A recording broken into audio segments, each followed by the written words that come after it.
Welcome back my YouTube channel युवान 2016। आज English activities के अंदर हम फॉर्म ऑफ प्रोनाउन के बारे में समझेंगे।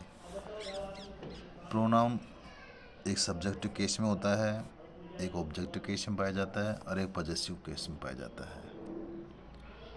अब उनका कौन कौन सी जगह, तो फर्स्ट पर्सन होता है, एक सेकंड पर्सन होता है, इसको पर्सन कर लो, है ना। तो एक तो फर्स्ट पर्सन होता है, एक सेकंड पर्सन होता है और एक थर्ड पर्सन होता है।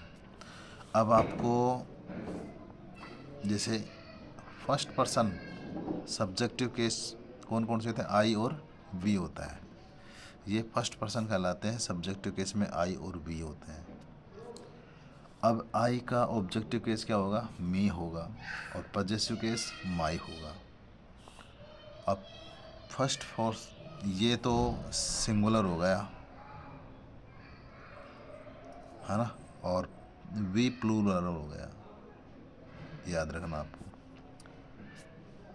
तो वी सब्जेक्टिव केस है, फर्स्ट पर्सन है, और उसका अस ऑब्जेक्टिव केस है और पॉजेसिव केस है ना।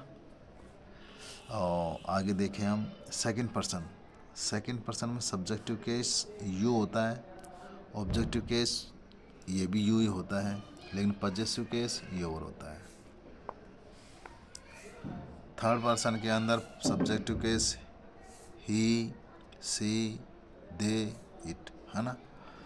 अब ही का ऑब्जेक्टिव केस हिम होता है, पॉजेसिव हिज होता है। सी सब्जेक्टिव केस, इसका ऑब्जेक्टिव केस हर और possessive case hers. Subjective case third person they, ये प्लूरल होता है।